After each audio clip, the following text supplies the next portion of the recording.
धर्म, भक्ति और आस्था की राह पर साथ चलने के लिए वेद मंत्रा चैनल को चुनें और अपडेट्स पाने के लिए बेल आइकॉन दबाना ना भूलें। जय श्री राम, हर हर महादेव। दोस्तों, आज नाग पंचमी के बारे में आपसे बात करूंगा और आप लोग बहुत ध्यान से सुनिएगा और वीडियो के अंत तक जाइएगा, तब आपको मालूम पड़ेगा कि नाग पंचमी का त्यौहार क्या है, क्यों मनाते हैं। श्रावण के शुक्ल पक्ष के पंचमी तिथि को नाग पंचमी मनाई जाएगी और हर साल मनाई जाती है। लोग बड़े उत्साह के साथ मनाते हैं नाग पंचमी। आप भी जाते हैं, हम भी जाते हैं, हर कोई शंकर भगवान के मंदिर जाता है और पंचमी को नाग देवताओं को दूध पिलाता है। तो दोस्तों, इसके पीछे कुछ कारण है, कुछ इतिहास है। हमारे शास्त्रों में बहुत कुछ लिखा है, उसको समझने की जरूरत है और समझना चाहिए। और बिना समझे और बिना उस चीज को जाने कुछ भी करना, कोई भी पूजा करना, पूर्ण रूप से फल नहीं मिलता है। इसलिए सबसे पहले जरूरी होता है कि हम जाने वो त्यौहार है क्या, त्योहार क्यों मनाते हैं। और दोस्तों, इसमें नाग देवता एक हमारे आपके जीवन के लिए एक प्रमुख अंग है। आज इस ब्रह्मांड में जो कुछ भी है, जो कुछ भी मिल रहा है, उसमें नाग देवता का अहम रोल है। दोस्तों, आप लोग सुने होंगे या कथाओं में पढ़े होंगे कि जब समुद्र मंथन हुआ था तो उस मंथन में सबसे अहम रोल वासुकी नाग का था।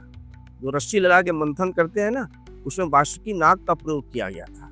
अब सोचो कि उस मंथन का सबसे बड़ा योगदान किसका है। रस्सी की जगह वासुकी नाग ने अपना शरीर इसमें घिसा है, उनका पत्थर पहाड़ को घुमाया और तब मंथन किया गया, तब जाके उसमें से अमृत निकला, तमाम प्रकार के पदार्थ निकले जो आज हमारे आपके जीवन में वो काम आ रहा है। और सबसे बड़ी बात, समुद्र मंथन से ही लक्ष्मी जी की प्राकट्य हुआ था। लक्ष्मी जी निकली थी, जिनके लिए आप दिन रात मेहनत करते हैं। कोई किताबों में मेहनत करता है, कोई व्यापार में मेहनत करता है, हर कोई श्रम कर रहा है उन लक्ष्मी जी की प्राप्ति के लिए। और उस लक्ष्मी जी उस मंथन से निकली थी, समुद्र से, और उनका उसमें योगदान था नाग देवता। इसलिए हम लोग नाग पंचमी को नाग देवता की पूजा करते हैं। हे नाग देवता, हमारा जीवन बड़े अच्छे से बीते, सरलता से बीते, कोई व्यवधान ना आए। लेकिन उसका सबसे बड़ा रीजन क्या है, कहाँ से शुरुआत हुई, किसने शुरू की, कारण क्या था कि नाग देवता को पूजा होने लगा। अच्छा, कि आप लोग मैं एक चीज बताऊंगा कि पहले किसान लोग खेती करते थे तो चूहा बहुत होते थे। चूहा, ये भी एक मत है कि चूहा खेती को नुकसान कर देते थे। और सच्चाई ये है कि चूहा जब नाग को देखता है तो चूहा भाग जाता है। इसलिए भी लोग नाग देवता की पूजा करते हैं, ताकि चूहों से हमारी खेती का नुकसान ना हो। और दूसरी सबसे बड़ी बात दोस्तों, नाग देवता महाकाल के गले में रहते हैं। महाकाल का एक सबसे बड़ा हार, जैसे हम आप हार पहनते हैं, उसी प्रकार महादेव नाग देवता का हार पहन के रखते हैं। तो सबसे हमारे जीवन में बहुत महत्व रखता है कि हम नाग देवता की पूजा करें, क्योंकि उनकी शोभा है, महादेव की शोभा है वो नाग देवता। दोस्तों, आप एक चीज ध्यान दीजिएगा कि आप कहीं रास्ते से जा रहे हैं, अचानक से कोई नाग फन का आ जाता है, आपके सामने खड़ा हो जाता है, तो आप डर जाते हैं। हम भी डर जाते हैं, हर कोई डर जाता है। लोग कहते हैं नाग काल है, काल डस लेगा, आदमी की मृत्यु हो जाएगी, इसलिए लोग डरते हैं। देखिए दोस्तों, एक चीज आपको मैं बता रहा हूँ आज, तो बहुत ध्यान से सुनिएगा कि नाग देवता जब फन काल के सामने खड़े होते हैं, नाग देवता की आंखों से एक रिफ्लेक्शन निकलता है, एक रोशनी निकलती है, और वो रोशनी आकर के हमारी आंखों से टकराती है और हमारे माथे से टकराती है, जो कहते हैं ना भाग्य रेखा है।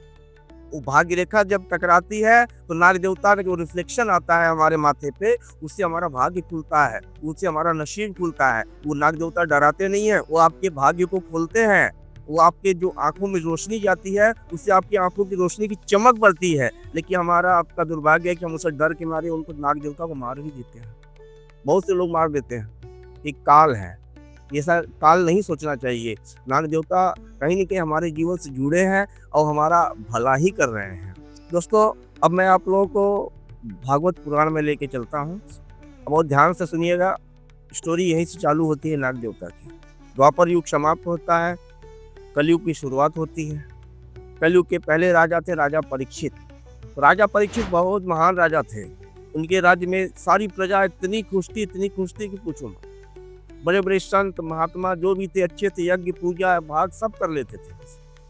मतलब निर्भीक होकर वो सारा पूजा पाठ कर लेते थे। संत लोग को कोई प्रॉब्लम नहीं था। वो संतों के बहुत भक्त थे, संतों को जी जान से मानते थे, उनकी सेवा करते थे और सारे संत हमेशा उनको आशीर्वाद देने के लिए खड़े रहते थे। जब कलयुग का शुरुआत होता है तो कलयुग राजा परीक्षित के पास जाता है, कहता है महाराज मुझे भी कोई स्थान दे दिया रहने के लिए। फिर राजा परीक्षित मना कर देते हैं, नहीं भाई मेरे शासनकाल में तुम्हारे लिए कोई स्थान नहीं है। तो कलयुग बहुत मेहनत करता, बहुत प्रयत्न करता, बहुत प्रयास करता है कि महाराज मुझे कोई तो स्थान दे। तो राजा बोलते हैं ठीक है, मैं तुम्हें 3 स्थान देता हूँ। पहला शराब की दुकान पे, यानी शराब में तुम रह सकते हो। कलयुग बोला ठीक। फिर दूसरा तुम जुआ कट्टा इस प्रकार के जहाँ खेल हो रहा है वहाँ पे तुम रह सकते हो। तो कलयुग बोला ठीक है। फिर तीसरा स्थान तुम्हारे लिए वेश्यालय है। बोला ठीक है महाराज। तो कलयुग कहता महाराज मुझे 1 स्थान और दे दीजिए, कम से कम 4 स्थान होना चाहिए मुझे रहने के लिए। तो राजा बहुत विचार करते हैं, बहुत विचार करने के बाद कहते हैं ठीक है, तुम सोने में यानी गोल्ड सोना जो हम आभूषण हम लोग बहुत भागते हैं आभूषण के पीछे, और खासतौर पर औरतें तो आभूषण के लिए लालायित रहती हैं, उनका सोना उनके लिए बहुत कुछ है। तो वो सोने पे बोलते तुम सोना में रह सकते हो। तो राजा परीक्षित सोने का मुकुट पहने हुए थे और कलयुग तुरंत उनके मुकुट में प्रवेश कर जाता है। अब आगे की स्टोरी सुनिए, आप लोग ध्यान से सुनिएगा। आगे होता क्या है कि राजा परीक्षित शिकार खेलते खेलते इतनी दूर निकल जाते हैं कि उनका प्यास से उनका हालत खराब हो जाता है, व्याकुल हो गए, तड़प रहे पानी के लिए। तो भागते भागते एक उनको थोड़ी दूर पे जंगल में एक आश्रम दिखता है। शमीक ऋषि का एक आश्रम था, वहाँ के ऋषि थे शमीक। अब वो बेचारे शमीक एकदम ध्यान मुद्रा में बैठे हैं और राजा परीक्षित पहुंचते हैं, कहते हैं गुरुजी मुझे बहुत प्यास लगी, थोड़ा सा जल मिल जाएगा तो मेरी प्राण बचेगी, मुझे बहुत प्यास लगी है। बहुत मिन्नत करते हैं, बहुत रिक्वेस्ट करते हैं, लेकिन ऋषि शमीक अपने ध्यान मुद्रा में थे, उन्हें कुछ भी सुनाई नहीं दिया कौन क्या कह रहा है। तो इस बात से राजा परीक्षित को अपमानित महसूस होता है, ये ऋषि हमारा अपमान कर रहा है, क्योंकि कलयुग उनके सोने के मुकुट में प्रवेश कर चुका था। उनको क्रोध आता है, बहुत क्रोध आता है और गुस्सा में वो सोच रहे थे क्या करूं क्या करूं। अचानक उन्हें बगल में एक मरा हुआ सर्प मरा हुआ सर्प दिखता है। वो अपने तीर निकालते हैं, उस सर्प उसी तीर के माध्यम से उस ऋषि के गले में लपेट लेते हैं और लपेट के वहां से निकल जाते हैं। दोस्तों उनका पुत्र था श्रृंगी, वो जो कहीं स्नान करने गया था। वो जब लौट के आता है और अपने पिता के गले में सर्प देखता है, बहुत क्रोधित होता है, बताइए किसने किया। तो वहाँ पे ऋषि का एक चेला था, उसने बताया कि राजा परीक्षित आए थे और उन्होंने ऐसा उनके सर्प गले में सांप डाल दिया। और इतना सुनते ही उनका पुत्र श्रृंगी क्रोधित हो जाता है, तुरंत कमंडल में से जल लेता है और कहता है कि राजा परीक्षित मैं तुम्हें श्राप देता हूँ कि आज से 7वें दिन तक्षक नाग तुम्हें डसेगा और तुम्हारी मृत्यु हो जाएगी। इतना कह के वो कमंडल रख देता है और इतना कहते ही ऋषि शमीक का ध्यान मुद्रा टूट जाता है और वो कहते हैं कि बेटा ऐसा तुमने कैसे बोल दिया, ऐसा तुमने कैसे श्राप दे दिया राजा परीक्षित को। अरे इतना भी बड़ा अपराध उनका नहीं था बेटा कि जो तुमने उन्हें मृत्यु का श्राप दे दिया, उनकी मृत्यु हो जाएगी। ये तुमने बहुत बड़ी गलती किया है। राजा परीक्षित बहुत महान है, उनके बारे में तुम्हें ठीक से नहीं मालूम है। आज उनकी वजह से हम लोग अच्छे से पूजा पाठ कर लेते हैं, हम हवन पूजा कर लेते हैं, सारी प्रजा खुश है। और उनके जाने के बाद पता नहीं किस ढंग का कौन राजा होगा, इस कलयुग में लोगों का क्या होगा। तुमने बहुत बड़ा गलती किया है। तो श्रृंगी क्या था, पिताजी मैंने श्राप तो दे ही दिया, अब वापस भी नहीं हो सकता है। तो कहते शमीक ऋषि कहते हैं हाँ बेटा तो संभव नहीं है। तो शमीक ऋषि अपने एक चेला को भेजते हैं राजा परीक्षित के पास और उनका दरबारी जाके बताता है कि महाराज शमीक ऋषि का कोई चेला आया आपसे मिलने के लिए। उनसे आदरपूर्वक राजा परीक्षित बुलाते हैं, बैठाते हैं, जलपान कराते हैं। तो उनका चेला कहता है कि महाराज शमीक ऋषि के पुत्र श्रृंगी ने आपको श्राप दे दिया है, आपने उनके पिता के गले में सर्प डाल दिया था। और उससे क्रोधित होकर छोटी सी बुद्धि के कारण वो आपको श्राप दे दिए हैं कि आप से 7वें दिन आपको तक्षक नाग डसेगा और आपकी मृत्यु हो जाएगी। इतना सुनते ही राजा परीक्षित सोचते हैं कि ओह! शायद मेरा कोई बड़ा पुण्य जाग उठा है। मुझे किसी ऋषि ने श्राप दिया। मैं बहुत प्रसन्न हूँ, बहुत खुश होते हैं और उस चेला को अच्छे से विदाई करके उसका अच्छे से सम्मान के साथ उसको विदा करते हैं और उसके बाद राजा परीक्षित सोचने लगते हैं कि जब मेरी मृत्यु 7 दिन बाद हो ही जाएगी तो मुझे करना क्या चाहिए? दोस्तों आप लोग भी सोचना, इस ब्रह्मांड के वो पहले व्यक्ति और आखिरी व्यक्ति थे, जिन्हें मालूम था कि आज से 7वें दिन हमारी मृत्यु होगी। ज़रा आप सोचो कि जिस व्यक्ति को मालूम हो कि उसकी मृत्यु 7 दिन के अंदर हो जाएगी 7वें दिन, वो आदमी उस 7 दिन करेगा क्या? या आप हो या मैं हूँ, मुझे क्या करना चाहिए? लेकिन राजा परीक्षित बहुत ही धर्मात्मा व्यक्ति थे। वो तुरंत घर से निकल गए और गंगा किनारे एक मठ बना के छोटा सा वो एक स्थान लगा के बैठ गए और भगवान का नाम जपने लगे, भागवत प्रेम में लग गए। और जब अगल बगल के चारों तरफ संतों को मालूम हुआ, जैसे विश्वामित्र हो, वशिष्ठ हो, जितने भी संत थे, सबको जब मालूम पड़ा कि राजा परीक्षित गंगा किनारे मठ में बैठे हैं, तो सब उनसे मिलने को आए। सब उनसे कहने लगे कि महाराज आप यहाँ पे पूजा कर रहे हैं, तपस्या कर रहे हैं, बताइए हम लोग आपके लिए क्या कर सकते हैं, हम लोग भी आपके साथ हैं। वेद व्यास जी का नाम तो आप लोगों ने सुना होगा। 18 पुराण जो रचयिता वेद व्यास जी हैं, 18 पुराण जो रचे गए हैं, उनमें से एक सबसे महत्वपूर्ण पुराण है भागवत पुराण। उसकी रचना वेद व्यास जी किए हैं और उनके पुत्र हैं सुखदेव जी, वो साक्षात देव हैं। बोले सुखदेव भगवान की जय। सुखदेव महाराज अचानक से वहाँ पहुँचते हैं और राजा परीक्षित उनको देख के धन्य धन्य हो जाते हैं कि और उनके चरणों में गिर पड़ते हैं कि धन्य हो हमारी भाग्य कि अगर मुझे तक्षक नाग से मरने की अगर श्राप नहीं मिलता तो मैं यहाँ तक नहीं आता और आपका आगमन नहीं होता। आप जैसे संत जहाँ पहुँच जाते हैं वहाँ पाप तो अपने आप नष्ट हो जाता है। तो सुखदेव जी उनको आशीर्वाद देते हैं और उसके बाद राजा परीक्षित कहते हैं कि सुखदेव जी से कि मुझे ऐसा ऐसा श्राप मिला है और मैं आगे का 7 दिन मैं सोचता हूँ कि कोई मुझे अच्छी सी राम कथा या भागवत कथा जो भी हो आप मुझे सुनाइए। तो सुखदेव बहुत प्रसन्न होते हैं कि राजन आपने बहुत अच्छा प्रश्न किया है कि इस 7 दिन में आपका तो उद्धार होगा ही, इस समस्त कलयुग के लोगों का भी उद्धार हो जाएगा। ये आपका प्रश्न बहुत उत्तम है। सुखदेव जी उनको 7 दिन तक पूरी कथा सुनाते हैं और कथा समाप्त होता है और उनको मोक्ष की प्राप्ति होती है राजा परीक्षित को। और ठीक 7वें दिन तक्षक नाग उनको डसने के लिए जब चलता है तो ऋषि कश्यप थे। कश्यप ऋषि रास्ते में उनको मिलते हैं तक्षक नाग को। तक्षक नाग देखता है जब कश्यप ऋषि को तो सोचता है कि ये कश्यप ऋषि जा कहाँ रहे हैं, क्योंकि कश्यप ऋषि बहुत बड़े संत थे। वो सोचने लगा कि कश्यप ऋषि जा कहाँ रहे हैं, तो वो अब तक्षक नाग एक ब्राह्मण का वेश धारण करके कश्यप ऋषि से पूछता कि भाई आप कहाँ जा रहे हैं?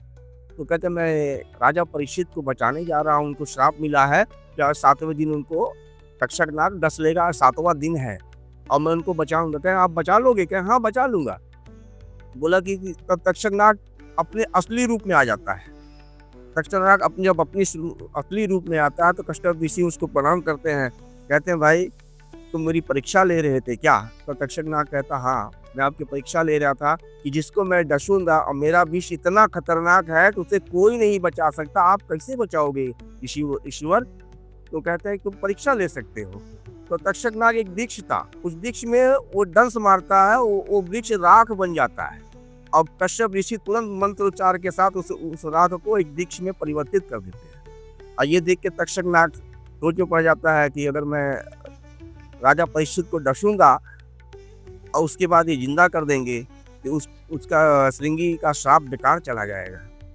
तो तक्षक नाग कहता है कश्यप जी से कि आप ऐसा क्यों करेंगे, उससे आपको क्या मिलेगा? पहले मुझे राजा है, मुझे ढेर सारा धन प्राप्त होगा, बहुत कुछ प्राप्त होगा। तो बोले राजा आपको जितना देगा उसका 10 गुना मैं आपको देता हूँ, ठीक है आप यहीं से लौट जाइए। तो कश्यप जी धन के लालच में वापस हो जाते हैं और तक्षक नाग जाके राजा परीक्षित को डस लेता है और डसने के बाद उनकी मृत्यु हो जाती है। तो उनका राजा परीक्षित का एक पुत्र था, उसका था जन्मेजय। जन्मेजय को जब मालूम पड़ता है जब वो बड़ा होता है कि तक्षक नाग के डसने से मेरे पिताजी की मृत्यु होती है, तो वो बेचारा बहुत क्रोधित होता है और तमाम संतों को बुला करके कहता है कि मुझे सर्पनाश यज्ञ करना है ताकि समस्त ब्रह्मांड के समस्त सर्पों का नाश हो जाए। तो ये बात संतों को तो हजम नहीं होती है कि समस्त सर्पों का नाश हो जाए, ये ठीक नहीं है। लेकिन जन्मेजय जी का आदेश था और सारे संत मिलके एक हवन कुंड बनाते हैं और उसमें हवन चालू हो जाता है।